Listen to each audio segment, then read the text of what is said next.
We have all heard that substance abuse does not discriminate, which is true. We've also heard me say many times that no matter where you have been or what you've done, you can do anything you want if you're willing to fight for it.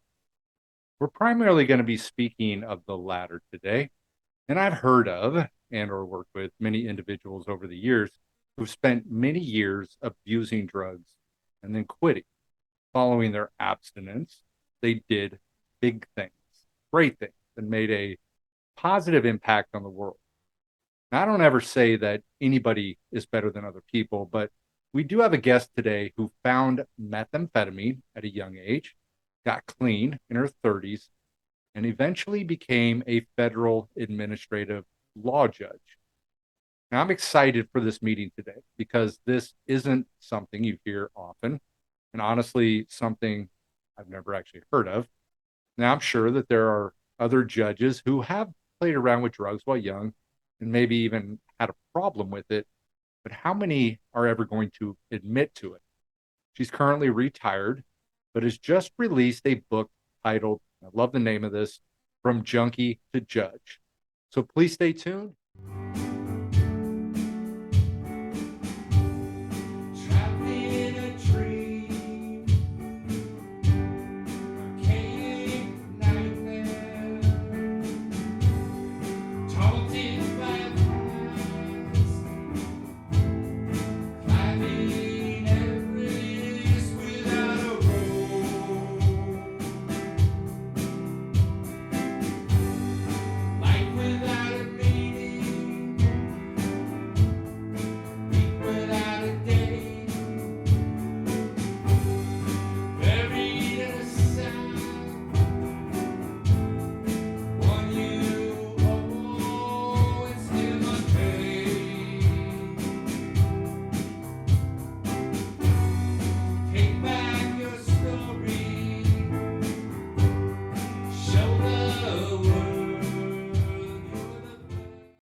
Hey, my name is Eric McCoy, and you are listening to High While Clean.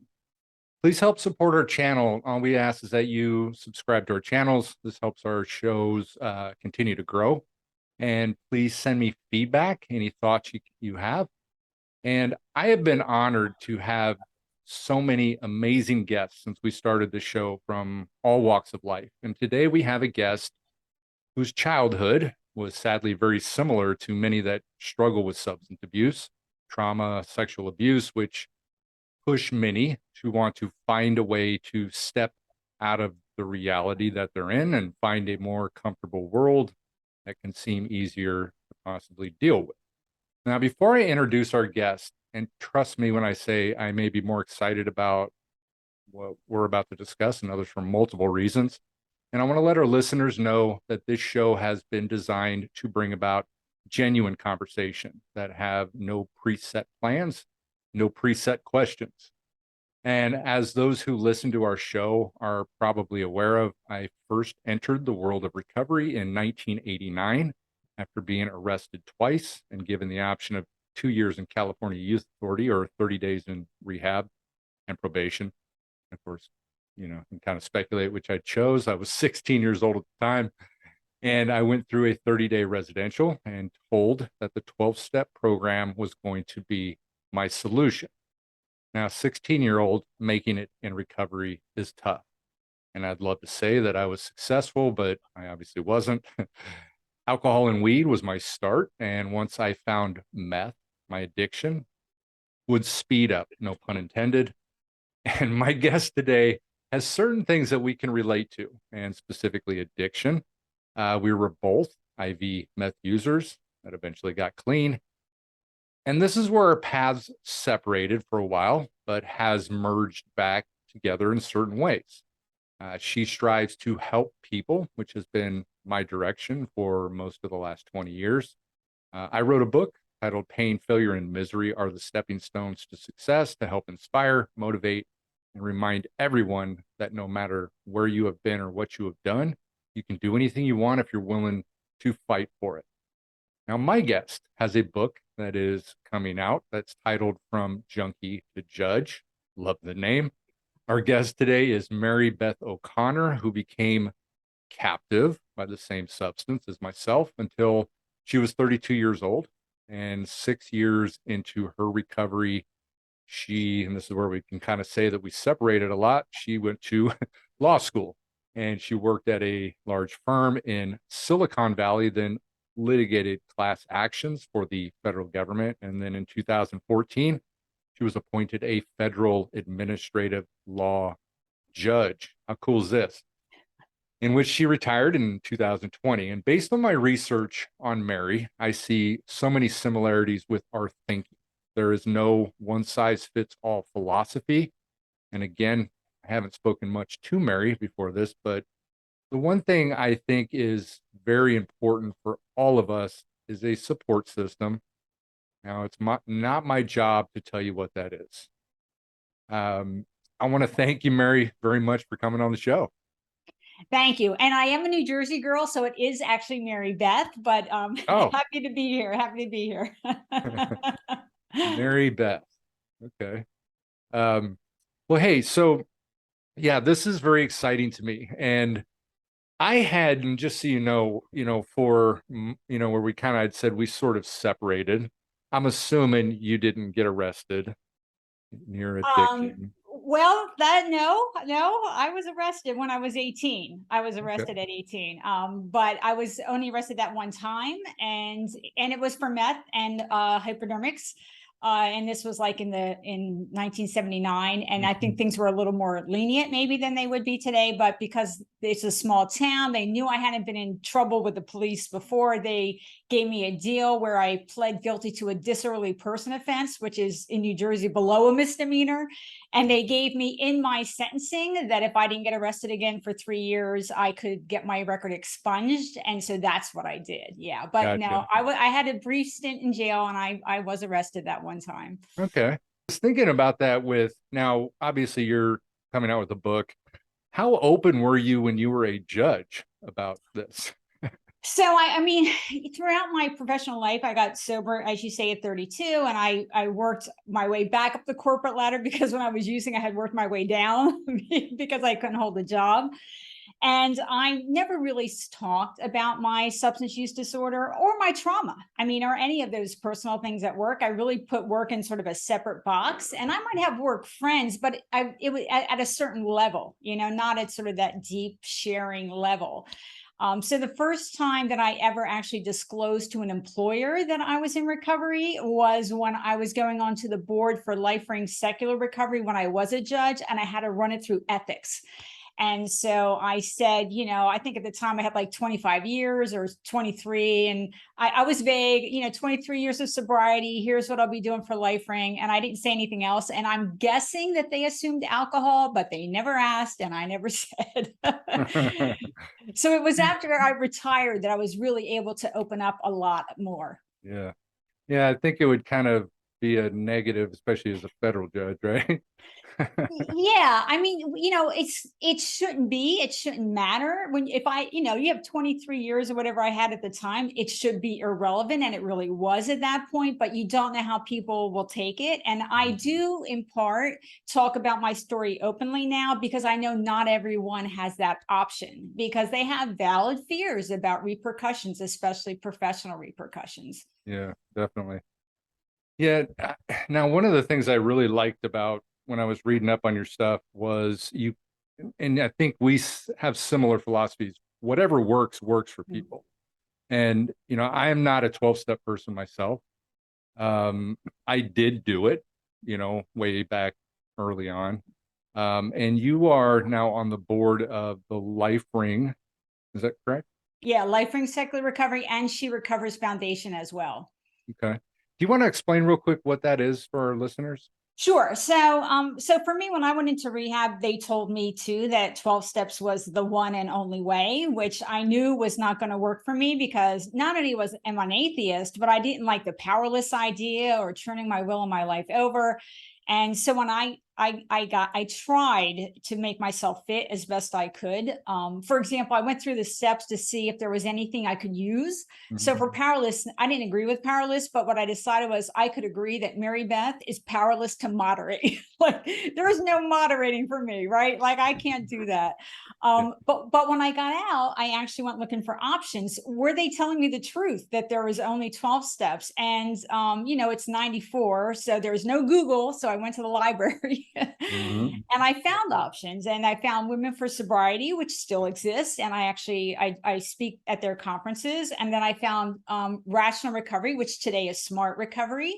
And I found SOS, which basically today is LifeRing. LifeRing Secular Recovery broke off of SOS in 95. And so LifeRing's philosophy is around the 3 S's, we call it: sobriety, secularity, and self-help. And some of the core ideas are mutual support, like all the other peer support groups, rational decision making, and each person being responsible for her own recovery. And so those are some of the key ideas. Yeah. And there was also a She Recovery. She Recovers, I think, right? Yes, yeah. So She Recovers Foundation is in a slightly different space. So I have a significant trauma history, as well as a PTSD, anxiety history, and other issues. And She Recovers is around the idea that everyone is recovering from something, but also the reality that women with substance use disorders almost always have other things that they need to address as well. So in She Recovers, 75% of the members have a substance use disorder, but it's also about recovery from trauma, recovery from mental health issues, other behavioral disorders like eating disorders or gambling, recovery from grief or cutting or overwork or all of those things. So it's one place where you can talk about all of it. You don't have to sort of silo it out, where here I talk about my substance use disorder, and over here I talk about my eating disorder, and over there I talk about my trauma. Yeah. Yeah, it's interesting when I teach about, and I talk about those alternatives, even you know, the women. Smart Recovery. I love Smart Recovery personally. I've never actually really done it, but I love Albert Ellis, and I know the philosophy of rationally motive behavioral therapy, which is stuff that I teach also. And I think the best thing about some of these other programs versus Alcoholics Anonymous is, just like you had said, Alcoholics Anonymous is just alcohol, you know, and Smart Recovery can encompass anything. And again, all behavioral addictions as well. And that's, I think, one of the biggest differences that I always got frustrated with too over the years. Yeah, well, and the reality is in LifeRing, for example, and She Recovers, we actually have a lot of members who either are concurrently in 12 steps or did 12 steps and then decided it wasn't giving them everything they need and they moved on. But both LifeRing and She Recovers respect the multiple paths. And in She Recovers, a significant percentage of She Recovers members also do 12 steps. And so a lot of people, more people today do what I did, which is mix and match, right? I mean, I did what I call a hybrid program. I pulled ideas from different places. I never ever followed one specific program. And today it's more common. And I'm glad to see that either people do it, maybe not always from the beginning, but as they move further into their recovery and their needs change, or their ideas about what would be a good fit, or they just want to learn about other ways, other options, other approaches, other ideas that might be useful. A lot more people do mix and match today than they used to. And I'm really happy to see that. Yeah. I don't know what your thoughts are, but California has, and I'm assuming it's a nationwide thing, but medically assisted treatment MAT programs, like maintenance programs, or Suboxone maintenance, Subutex. And out in California, we've got a lot of those programs that are opening up all over the place. And I don't know what you think about that, but I'll tell you, one of the frustrating things, I was the director for a program, I want to say this was 3 or 4 years ago, and we had a MAT program there. I used to love to go in and do groups, usually in the evening, with this group of clientele. And one of the most interesting things that I always heard was they were trying to find a program as far as self-help goes. They would go to 12-step programs. They would get a sponsor. The sponsors would say, don't say anything. Don't tell anybody. You're not clean until you get off the medications. And that's frustrating. Yeah. Yeah, and I'll tell you, LifeRing's definition of sobriety is that you are not taking any, mood altering drugs except if they are medically indicated and taken as prescribed. That counts as sobriety and LifeRing. Yeah. And then she recovers. Even harm reduction is an appropriate a technique, and many of the members are either exclusively harm reduction or using harm reduction as part of their path toward long-term abstinence. And so those programs are much more open to those ideas. Yeah. And it's crazy because medication-assisted treatment has fabulous data. I mean, for opioid use disorders and alcohol use disorders, the increase in people's ability to either stay abstinent or at least have fewer recurrences, a smoother path, it's really strong. Now for us, our meth, stimulants, no medication yet that's made it through the studies, but they got nothing for us. No, not yet, but there's a study, there are 2 studies on 2 different drugs, but we'll see. But yeah, right now, nothing for stimulants, but for opiates and alcohol, I mean, if that was my issue today, absolutely, I would take the medication. The data is very, very strong. Yeah, I just did a show recently. So I have a radio show too called Hot Topics. And I just recently did one on the injection sites. Yes. The safe injection sites. And it's something that I am fighting for. Our Governor Newsom, I'm in California, can't stand the guy. But they just went through, they passed this thing that they're going to approve it, and of course he vetoes it. Yes. And one of his reasoning is that the unintended consequences, right? He goes, unintended consequences. All I could think of is that we know what the consequences are. I mean, California had 10,000 deaths last year. That's the consequences. And to me, it is absolutely absurd. People say, oh, it's encouraging drug use. No, it's not. They're going to do it anyways. I mean, we know that, if you've got the dope, they don't provide the drugs for you. You have to bring it yourself. They provide clean needles. And, what are we enabling? Life, HIV and Hep C prevention.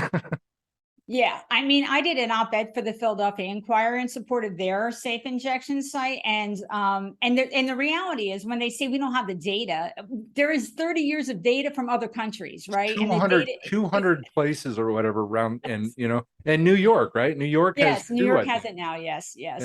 Yeah, but the data is very good, and the reality is, I mean, I know why it can seem on its face to be an odd idea, but the truth is, it's good for the individual because it's in a safe environment, and if they overdose, they can be saved. But it's also actually good for the community because people aren't shooting drugs in the street anymore, right? I mean, they go inside, and it reduces hospital expense radically because people aren't being taken to the ER, for overdoses constantly, which costs San Francisco a lot of money. And I do always acknowledge that for me, I used the needle exchange when I was shooting drugs in the early 90s because of HIV. The needle exchanges were starting up, and in San Francisco, it wasn't legal, but it was tolerated. I mean, the police would just drive on by, and so they had a needle exchange in the early 90s in San Francisco. I think it was 2 days a week in 2 different locations, and it was, I don't know, it was probably privately funded, but San Francisco just chose to ignore it for public health reasons, because it reduced the transmission of diseases. And I got sober. I didn't have HIV. I didn't have Hep C. I didn't have, any of the bloodborne diseases. And I really do attribute part of it was to the needle exchange. So harm reduction is important. And I know one of the big complaints on the needle exchange was they were finding more needles in different places, but that's the thing that this type of program would actually eliminate, because you'd use a needle, then you'd leave it there. Yes, that's true. Not giving you a bunch of syringes to take on your way. I use the needle exchange too, I also, sadly, as most of us do, you run to a place to where you aren't able to get one. Yeah. So you try everything possible to do the bleach clean or whatever. and luckily I never got it either. Thank God. Right. I know. I mean, I was really relieved when they did my blood work when I went into recovery, because I mean, I used the needle exchange. I wasn't 100% at not sharing needles. I tried to avoid it, but that didn't mean that I always did. And I also was lucky. My early shooting years in New Jersey was right before HIV came out. And so, by the time I got to California, I snorted for a while before I started shooting again. And by then I knew about HIV. So in other words, I wasn't in a place where HIV was prevalent before we knew what it was. And that was just pure dumb luck on my part. Yeah. I want to ask you, and you kind of brought this up, the title of your book, From Junkie to Judge. What's the real meaning there for you? So I chose it purposefully. I mean, first of all, I love the alliteration, right? Yeah, I think it's great. But I really feel like it covers the arc. But I chose it in part because of this. I feel like junkie is a word with a lot of negative social connotations, right? There's sort of a hierarchy of drug use in America. Like it's better to be addicted to alcohol than meth. It's better to pop pills than to shoot up. And I was an IV meth addict, which is sort of at the low end of that hierarchy of what society views as the hierarchy. And society often views intravenous meth addicts as sort of irredeemable. You know, you can't be saved. It's too late for you. But on the other hand, judge has that positive social resonance, right? And so I really feel, I mean, you're not supposed to be in America's mind, or a lot of America. I don't want to overgeneralize, but you're not supposed to be able to go from junkie to judge. But the fact that I did, for me, it's a shorthand way of saying that we all can be anything in recovery. You don't know. And who we are in the middle of our active addiction has nothing to do with who we're going to become if we can find a stable recovery. Yeah. Yeah. And that's what I believe that 100%. My life, when we talked about the separation, you went to law school. I repeatedly got arrested. You know, I was looking at 2002, I was looking at 15 years in prison. Ooh. But and I talk about that in my book too, but one of the my title again, pain, failure, and misery are the stepping stones to success. And I believe that our greatest lessons in life come from our greatest pain in life. And I've always tried to get across to people, because I had a program in Anaheim for a while and we did alternative sentencing, and that was our big thing, and tried to get across to people that you can do anything you want if you're willing to fight for it within reason. Obviously, you have to live in the real world. I'm a 6-time convicted felon, probably not going to be able to become a federal judge, but I don't want to anyway. So I'm good with that, but I think, and you're such a great example of that. You were 34? 32 when I got sober. 32 when you got sober. So you definitely used for a lot of years. Yes. And you went through a residential. Yeah, I went inpatient, and I was actually inpatient for 5 months. It was a 90-day commitment, but they up to 6 months, and I ended up staying for 5 months. So I was in a long-term, and I really do think I needed it. 30 days wasn't going to be sufficient for me. As we said in my day, I was tore up from the floor up, like I needed to be away. I needed to have a sort of a separation between my life and recovery. And I was just debilitated. I mean, on every level, even physically, I was debilitated. So it was good for me to go inpatient. And I was lucky that I had that option in California at the time. I actually was able to collect disability while I was in rehab, the state program, which I don't think you can do today. So, again, it's like one of those fortuitous situations that I was able to take advantage of that just aren't always available for people. Yeah. How did your body look? Were you just tore up at... I mean, I was really struggling with abscesses and infections, and I was I was sick even if I wasn't, I was just, sluggish, constantly sluggish. Even when I was I was actually gaining weight, even though I was shooting speed all the time, because I was putting so little food in my body. I think I had reformulated my use of calories somehow. But I had, track marks and bruises and abscesses everywhere. And I was really feeling just ill.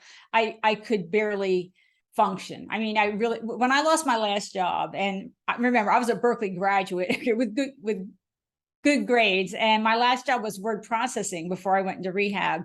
And I couldn't even get my resume together to try again at that point. Like that's how I lacked energy to even put pen to paper. I was completely debilitated at that point. Yeah.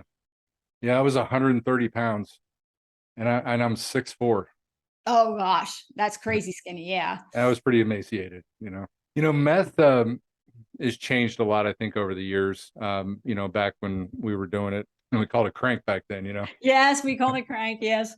And I wanted to ask you, I've thought so much on this, with our youth and our kids. We've got kids that are just dying left and right, out there. Fentanyl is being found in meth today. Fentanyl is being found in coke, being found in weed. So it really doesn't even matter which substance you do, you can drop dead first time you do it, potentially. And I've thought a lot about, and I've really tried very hard to, and I've even met with some of our state legislatures down, I'm in LA County, in this area, talking about our youth and talking about our kids. And of course, all the parents out there don't want to talk about drugs in school or talk about sex because it's going to make them want to do it. I mean, really, I had a lot of sex and I don't think I was ever taught about it. So I figured it out, right? But I think it is absolutely crazy, and I think, and I've thought so hard on this, on the tactics that we've always used. You can go back to Nancy Reagan, just say no. We kind of failed to take into account the mind's desire to want to understand. Meth is a tough one because when, I remember when I first did it, you can focus, you can concentrate, you feel good, you got energy. What's the bad, right? And of course, we got to learn that down the road, but at that point in time, you don't really have any idea of what tolerance looks like or what that means, and that you're going to have to do a lot of it. And drugs are fun when you choose to, but when you have to, that fun goes away. And I've thought about this a lot. I don't work with kids, and I really, because of can't work with the youth because of my background. But I've thought about wanting to really figure out ways I'd love to go talk at schools. And, one of the things that I think is really lacking is that when you have somebody goes in and talks to kids, and whether you lie or they just think you're lying, you're going to lose those people. There's no rapport that's ever built. My title of my show, High While Clean, is, and I tell clients this that I work with, I said, let's keep getting high, but let's do it clean. I want to change that whole meaning behind highness, because highness is not a property of drugs, it's a property of people. You don't get high on drugs, you get high on your own chemicals. And so with that, we can still get high. We just do it differently. There's no side effects. It's free and it's legal. I don't go to jail for it. I've thought about this, and I'd love to go into a school, and just start out with, hey, just want to let everybody know I love to get high. And I still get high today. If you go in with that tactic, right, you're going to open up the ears of people. You'll grab the people that have already used drugs. So the ones that have already done it, and they're going like, drugs are great. What are you talking about? You're full of shit, and you'll open up the ears of people. It reminds me, I mean, I think you're right. You have to be forthright. Part of what I do acknowledge, like in the book, is in the beginning, drugs served a good purpose. First of all, they were fun, but also they alleviated my stress and my pain. And it seemed like a really good idea at the time. But what you're talking about reminds me of a conversation I had with my nieces and nephew, because had an addiction, their mother, their father. And when they were, getting toward their early teen years, I sat down with them and I told them, look, I'm not saying that alcohol can't be fun or smoking pot can't be fun, or weed, as they say now. I said, but you are at high risk. Other people may be able to do it and get away with it, but your odds are high that you're not going to be able to get away with it, and also they grew up in a stressful environment. So whether it's biological or environmental, they were sort of primed to at least a certain degree to be at risk from that. And so I wasn't going to go in there and say, oh, it was all horrible. Your friends, they're not having a good time. No, it can be fun, but what is your risk? You have to understand your risk and watch out for whether or not you're starting to have a problematic relationship with a substance if you're going to try it. Yeah, I mean, I see, and I think it's a good educational thing, but I just see, even people that get home from work every day and they got to go drink a bunch of beer, and they're not really happy people, and Right. I see that just in even what we would call the normies. For me to have fun, I've got to drink this or smoke this or whatever it is that you're doing. And they really, I think a lot of these people really lack the true, genuine highness. That's kind of what I'm talking about, you know? That's true. I mean, one of the nice modern ideas is looking at a substance use problems on a spectrum, right? And so some people who don't technically check the boxes for substance use disorder still have a problematic relationship with substances, if only because it's interfering with their connection to themselves, with their connection to their feelings, and with dealing with whatever problems are in their lives. Instead, they're using the substance to avoid it, even if it's not, you check the right 3 out of 5 boxes and you qualify as alcohol use disorder, it still can be interfering with you living your best life. Yeah. And if it's interfering with you living your best life, then I would hope that you would find a way to be motivated to figure out how to move forward in a more positive way, or like you say, how to have more positive experiences that are going to give you the enjoyment. But people like that, I don't think they're doing it to be happy high the way you mean high, right? It's not really about that. It's either a pain avoidance, conflict avoidance. Yes. But the thing on it is this. So, I'll do exercises with clients sometimes, and we'll do impulse control, right? And I'll ask them, okay, every action in our life has a consequence. There's positive and negative consequences to everything we do. And those, again, that think about those typically make better decisions. And I had a girl in there, and this was real recent too. And she was saying that, I like to use because it numbs me and I don't have to feel, right? And I looked at her and I said, so you don't like to be happy? Good point. Right? Good and point. She said the same thing. She's like, I never really thought about it like that. Because it's true, though. It's like, we want to say, oh, I want to numb the bad feelings, right? The anger, the hurt, the sadness. But you're also going to numb your good feelings. The joy, the happiness, the contentment, even. That's true. I mean, you can't selectively numb feelings. It doesn't work that way. And the other thing is, when you're in that cycle of, using, let's just say, alcohol, you're using your alcohol, and then, you're sort of hungover in the morning from your alcohol, and then you're never really in a place of being centered and being connected with who you are. Mm-hmm. And that's going to create all kinds of other problems in your, how do you make good decisions in your life if you've got this this block between you and yourself when you're with a substance? You can't make good choices. You can't act in your own best interest. You can't resolve anything. Yeah, we lose ourselves. Yes. I mean, we there's a complete disconnect. My book that the first line of my book is, I killed that motherfucker. And and I was talking about myself. It's true. Because I lost myself, and I did custody time and stuff, and I put in there too that, I found real freedom when I was locked up in a jail. And it had nothing to do with anything external. Freedom comes from within. I was getting transferred, I remember, and I don't remember what me and this guy were talking about, but I started laughing, and I hadn't laughed like that in years. And it was like a genuine, a real, like tears coming down laugh. And that was powerful. And you noticed, I mean, it's good that, you noticed that that's what was happening. That's really useful information to have.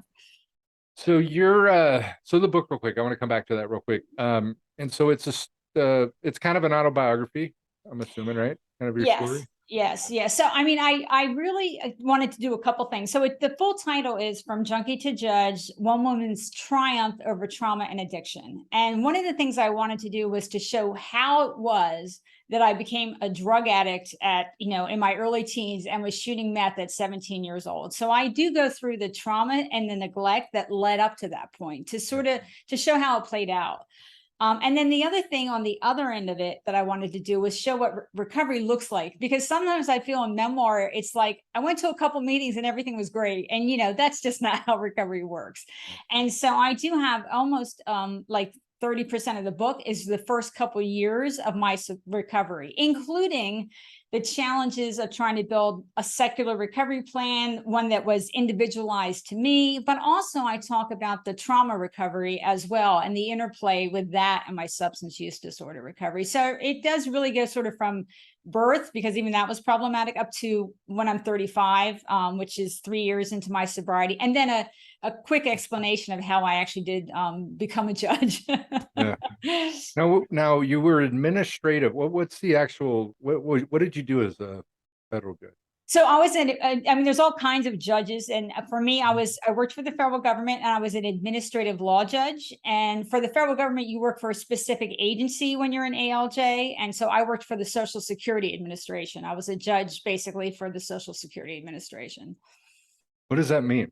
I mean, Well, mostly it was cases against the agency. So most of the cases were disability cases, people that had applied for disability benefits and had been denied twice. And then at the third level, they actually get a hearing before a judge, and that was me. And they can bring witnesses, and there can be doctor testimony and all that kind of stuff. So that was most of my caseload. People who thought that they were disabled and they had been denied benefits. You were the one that said yes or no. Yes, I was the third level. They'd already been denied twice by the time they got to me, and I was the only time they got a hearing. I was the only time they got to appear before a judge. And it was actually interesting because most of the people that appeared before me had never been before a judge before. And so there was always that nervousness. I mean, most of our friends have been to court for something, right? But for the general population, that's not really true. So it was an important moment in their lives, and I was making an important decision that had a real impact on them. So it was weighty in that way. Decision making is tough when you have people's lives in the balance like that. Yeah, I kind of went a little full circle myself, because when I was saying I had a program in Anaheim where we did alternative sentencing, and I went out and developed some amazing relationships with judges, and these were all criminal defense criminal judges, and also got to know a lot of the district attorneys. There's one judge, particularly Judge Bromberg. I actually had him on my podcast too, Judge Bromberg. He didn't have a drug problem, or at least didn't identify as having one. But yeah, it was really cool, and I would go to court for people, with people, to try to get them into rehab versus having to go back to prison. A lot of these people spent half their life in prison. What do you think about legalizing drugs? I'm for it 100%. I mean, the countries that have done it, like Portugal, they've had really good success on multiple fronts. Oregon is decriminalized, and so we'll have US data coming soon, but so far the data is very consistent with what we've seen in other countries that have done it. I mean, it's ridiculous that we say on one hand, oh, it's a medical condition, oh, it's a disease or a brain disorder, however you want to categorize it, but then we're criminalizing people over it. And the other reality is, I really know that I was privileged. I only got arrested once. I carried meth on me pretty much every day for 15 years, and got pulled over by the police, multiple times for like traffic violations, looking tweaky if they would have looked close. But white middle-class woman in her little Nova, dressed in a work outfit, and nobody ever searched me. Nobody ever looked that close at me as they might have other people. And so I am very aware that under other circumstances or with different color skin, I most likely would have had a much longer criminal record than I ended up with. Absolutely. When you look at Congress, so the American Medical Association, the American Psychiatric Association, and Congress identify alcoholism as a disease. American Medical Association and the American Psychiatric Association, not Congress, identifies drug addiction as a disease. Explain the difference. Right? Yeah. And there is an interesting discussion about, does it categorize as a disease, or is it a brain disorder or a learning disorder or some habit gone amok? But it really, in a way, doesn't matter. I mean, I was always aware that my brain was driving this, that my brain had been basically taken over by my substance use disorder. But for me too, because I started so young, it's funny because I was talking the other day about how when I got sober, I wasn't sure my brain had fully recovered from the trauma. And then I realized, no, my brain never had a chance to even become the brain it would have been, because the trauma was so early and so deep, and so was the drug use. And so all of that had a deep impact on me. But I always viewed it as a type of brain disorder. I don't care what box you put it in. That's what was driving me. Yeah, I teach, clients, the disease thing. I teach them it's a behavior, whatever. I always end up with, at the end of it, I always tell them, I go, to me, it doesn't matter. It doesn't You matter. know, I mean, whether I, if I go out and relapse, if I got a disease, if it's a behavior, if it's a moral failing, if it's whatever, the same thing's going to happen. Right. And so far, they haven't shown that how you categorize it would impact how you treat it. Right. And for me, that's what's important is how do we effectively treat this? How do we help people find the path out and forward and handle it? And so far, there's nothing in the discussion that's indicated that the treatment would change over what we have as best practices. I don't mean that we have perfect treatment or that we'll never find a better way. I mean, hopefully we will. But right now the treatments are the same, no matter what box you would put the definition in. Yeah. Well, it's getting even worse because insurance pays. So Right. insurance says what you have to do. You can't step too far outside the box, which sucks. I've always been a big think outside the box person. You can't really do it. No, you're absolutely right. I mean, the need for people to be able to fit into the right box to get even the minimal access to treatment that insurance gives to them is really something critical. And you don't want to take that away without making sure that they don't lose the benefits of it. You're absolutely right. I think the greatest failing, in recovery is aftercare. I mean, that's really what it comes down to. I mean, there's, people do great in treatment. A lot of them do. They do wonderful. They follow the rules, they participate. Then once they leave, that's where I think the greatest failing is in recovery. I mean, definitely once they leave is a problem. I think for me, that's why I stayed in as long as I did, because I felt like I really needed it. Faces and Voices of Recovery. Yes. A great organization. I love their study they did too, because 40% of people in recovery have never gone to rehab nor a 12-step program. Great. That's true. I mean, a lot of people, more people get sober on their own than tends to get acknowledged. And a lot of people do it in a lot of different ways. I mean, I absolutely support 12 steps when it's the right fit for somebody. Sure. My only complaint with 12 steps is if they ever say we're the only option or we're better, because neither one of those things is true. But a lot of people really benefit from the structure of 12 steps. Like LifeRing isn't as structured. We have a workbook and we have meetings, but it's just not as formulaic. It's really more about an individualized plan, you figuring out what's going to work for you. We can help, we can offer suggestions, we can give you a workbook, but you have to decide. And some people prefer to have a formal structure, and so it's just part of it is figuring out what paradigm works best for me. How do I learn best? Where would I feel most supported? What philosophically, what group feels like they think like I do. Or what I tell new people is read the book, read up on the various options. One or two of those are going to read like, those are my people. Go where it seems like your people are going to be, and that's going to give you the best chance. Yeah, wherever that is. Absolutely. How big is the organization? I mean, how available is it? All online? So LifeRing before COVID, we had around 200 meetings in the US every week, and we have them in other countries as well. But with COVID, we mostly went online, and we still are primarily online, in part because a lot of the facilities were medical facilities and they haven't let us back yet. On the other hand, our membership really went up exponentially during COVID when people were looking for online options, and they started doing research. And so they came across alternatives to 12 steps, and some of them wanted that. But we do hope to go back to more face-to-face meetings, but we're always going to have a strong online presence. We were online before, and we will continue to have a strong online presence. And She Recovers is primarily online, and they're large. They have about 325,000 members. Okay. But a lot of it is online, but we do have local chapters. We have conferences, retreats, different kinds of events. So it's a mix. Now, LifeRing is men and women, right? Yes. Okay. Yes. What's the difference between that and what was the other one? Secular Organizations for Sobriety, I think.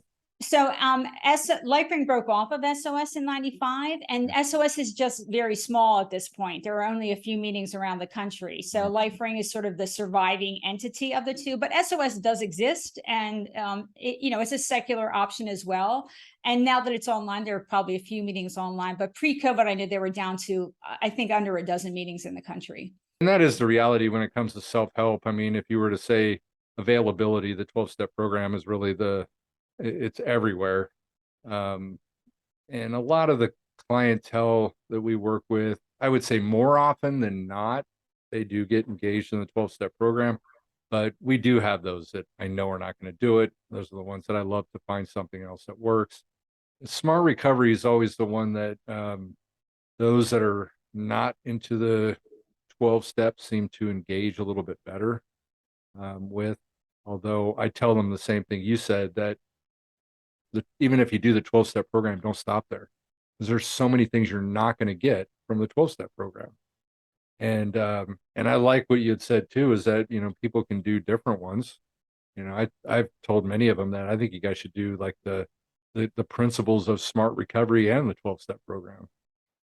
Right. I mean, for LifeBring, a lot of members, if they want the face-to-face, when we never had a meeting in Montana, you know, so people might go to a 12-step meeting to have local connections, but then they would do our online meeting and they would philosophically follow the LifeBring program, but they wanted that in-person connection. And so it's good for people to mix and match. I mean, like I said, my whole program was always mix and match. I started out that way because I couldn't follow the 12 steps that they were telling me, but I went through and looked for ideas I could use. I didn't just throw it out, you know, completely. I went through the big book and the NA text looking for concepts that would be helpful to me. And I used some of those ideas. And then I just pull from other places. So it just depends on what you're looking for. Yeah. I mean, Women for Sobriety, I'll tell you, one of the things, one of the differences to me is when you're in a 12-step meeting, you say, you know, I'm Mary Beth, I'm an addict, right? That's your introduction. But in WFS, you know what the introduction is? It's I'm Mary Beth and I'm a competent woman. Nice. And so that it's the other programs usually have one of those self-empowerment ideas at the core, something along those lines, which just felt better for me. It was just a better fit for me. Yeah. I don't agree with the powerlessness either. You know, I mean, I think but even in the real aspect, because I'll have clients that'll ask about that too, and even the ones that are like engaged are going to do the 12 steps. And I always tell them that it does say we admitted we were powerless, so it's actually past tense, you know. But when I'm clean and sober, I have power, and I think that's what everything's about. That's what this whole thing is about: personal power, finding myself, loving myself, caring about myself, self-esteem. You know, whatever issues that I've had to deal with in my life, I deal with those, work through them, and that also empowers me more. Hey, I wanted to ask you a question, and I was just thinking about this. So you know, being a meth user for so many years, what was your feelings and thoughts when they said, okay, you're a judge? How did you feel? Like, I mean, I would think about it. For me, I'd be like, damn. You have no fucking idea. Well, I will say that's when I started thinking about the book, because it was a moment of how the heck did I do this? You know, Yeah. how did I go from being a teenage meth addict and really not getting sober until I was 32? It's not like I got sober at 20 or something, and get here. And so it was definitely a time of reflection about how, you know, the path. But it was also about the trauma recovery, right? Because that was actually a big part of what I had to deal with once I got sober. And I wouldn't have been able to handle law school if I didn't get that, you know, at least somewhat under control, because I was just too anxious. You know, I had too much PTSD. But it was definitely a time of, you know, kind of a little bit of stand tall, you know, look what you did, you know, kind of impressive. You know? Yeah, absolutely. I think that would just be the coolest thing. Just for I a do have a day. picture. I think it'd just be fun for a day, you know, Judge for a day. Yeah. just to hit the gavel, you know. Yeah. I mean, even going, you know, getting to law school and doing all of that, it's, you know, but the truth is being a judge is a nice title, and it was a moment of pride and reflection. But the reality is, it's not the most important part of my recovery, right? The most important part of my recovery is that I'm not obsessed with my, you know, meth use. I'm not living in chaos. I don't make every situation worse by my own poor choices and ridiculous behavior. And I'm able to like be a wife and an aunt and a sister and a friend and show up. If I tell you I'm going to be there, I come. It's like a whole new pattern. So yeah, it's a nice title and it is meaningful to me, but it's not day to day the most important part of my recovery. It's just a role. I mean, Yes. that's all that is. Because that's another thing that I always try to get people to separate. Number one is we're not our behaviors, so people, that define themselves by their behaviors, when you label yourself, you limit yourself. And so I think that's so, which also goes back to that idea that every time I say, my name's Eric and I'm an addict, my name's Eric and I'm an addict, I'm literally just what do addicts do? They use, right? And so I'm literally just reinforcing the fact that I should be using drugs because that's what I am, right? And I hate that, I tell clients that too. And I tell them, I go, look, I'm not telling you not to do it, but I said something to think about, and some people will then turn to like, I'm a recovering addict, which is better because that says I'm doing something. Yeah, I mean, in the beginning, I really felt like I needed to say it over and over and sort of beat it in my brain. But even by 6 months, I thought it just wasn't capturing the essence of who I was. I was saying it like it was the core of my being, and it wasn't anymore. And so it wasn't serving me. And I use it as an example of why what you need in recovery or what helps can change over time. In the beginning, it was helpful. At some point, it wasn't helpful to me anymore. So I didn't use it anymore. I moved on to new terminology. And it's important to think about the words we use. That it's like junkie. I would never say that about somebody else. I say it about myself to just show that arc. Because that's just the label. That's just the label too. Correct. It's just a label, and it's a label that that has some social meaning, and that's why I chose to use it. But I love it. I think it's a fantastic title. I do. I think it'll grab people. Yes, and I will say junkie to yes. And my first chapter is the first time I shot meth because I wanted it to be clear, like I mean junkie. Yeah. And now you were, and I know I'd done a little research. So you were molested by your father? My stepfather. So I mean, I had multiple sexual assaults. I was molested by my stepfather. I had some, well, in today's consent world, they would be considered sexual assaults. I certainly had sex with adult men when I was still 16 and younger. So, that's problematic, although I didn't think of it that way at the time. And I did have 2 multi-assailant rapes, one when I was 17 and one when I was 19. So I had a, series of sexual assaults, and all of that was, added to the impetus to just keep using. Yeah. And obviously you were able to work through that. Took a long time. Yeah. A lot of therapy. Individual therapy, group therapy, like a group of women with trauma histories. I was on anti-anxiety medication for a number of years. I mean, it took me longer to get my PTSD anxiety under control than it took for me to get my substance use disorder under control. A lot longer. Yeah. And even now, I still say I'm just mostly recovered from the trauma, right? I mean, I'm mostly recovered, but it still shows up, and I still have some.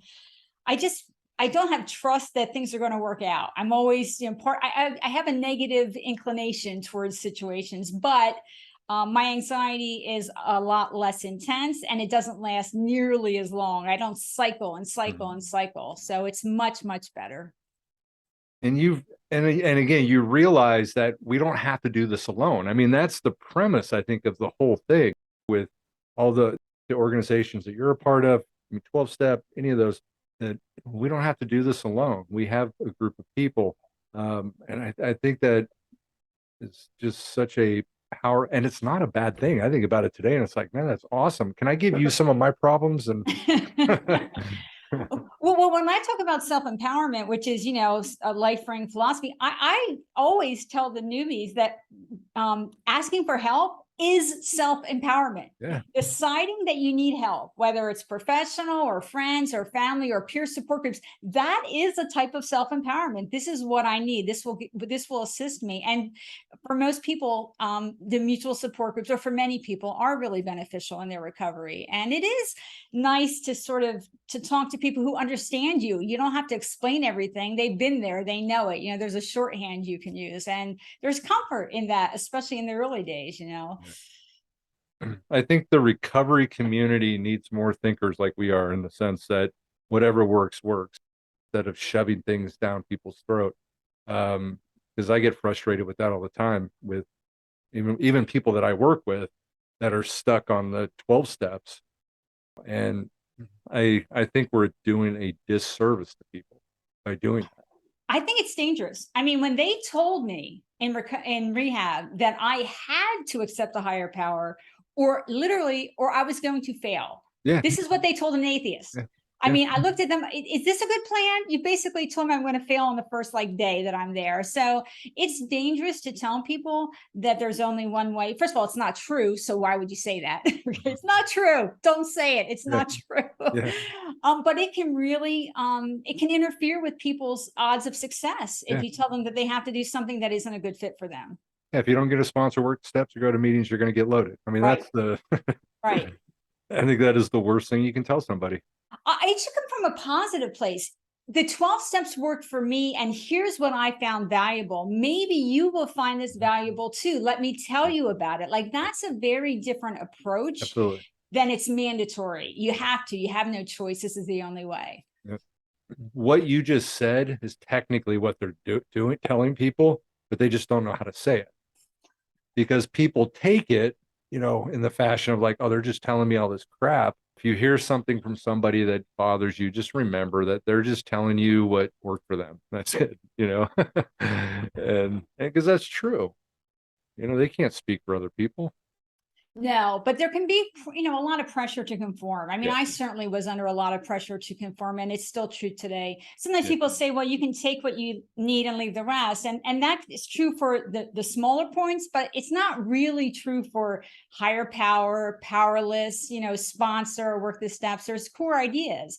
And the other reality is, if those core ideas aren't things that I'm, comfortable with, or that are a good fit for me, why would I try to twist myself into fitting? It's just better to find a place that that fits me in a more comfortable way, and that is a philosophy that's more consistent with how I view the world.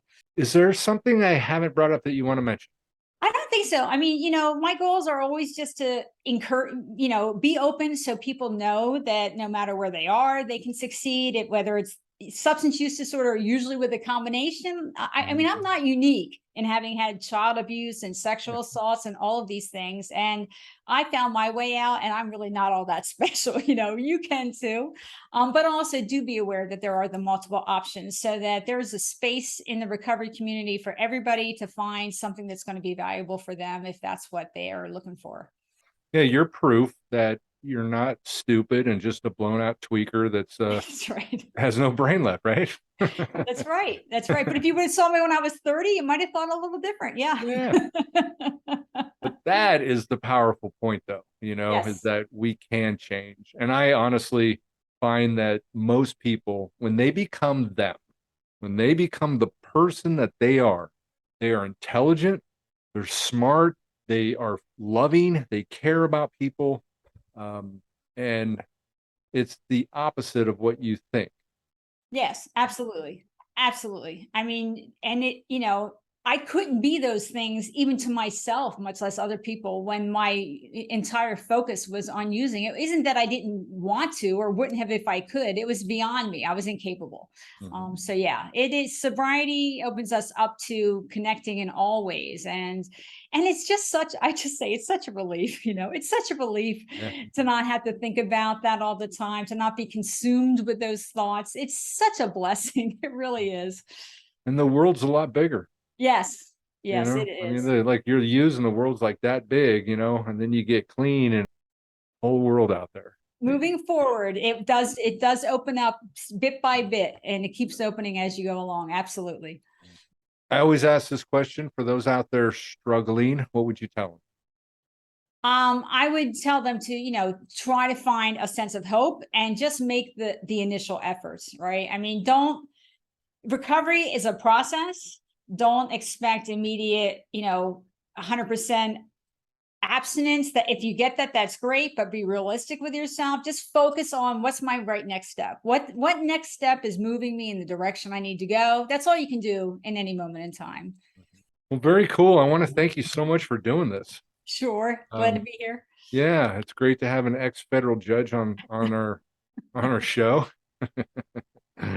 And so yeah, everybody check out her book, From Junkie to Judge. And where can they find it? It's on Amazon and all the usual sites, or your local bookstore can order it for you. Perfect. I think it'd just be fun for a day to hit the gavel, Hey, I want to thank everybody for tuning in to another episode of High While Clean. And as I always like to say, let's keep getting high, but let's do it clean. I'll see you soon.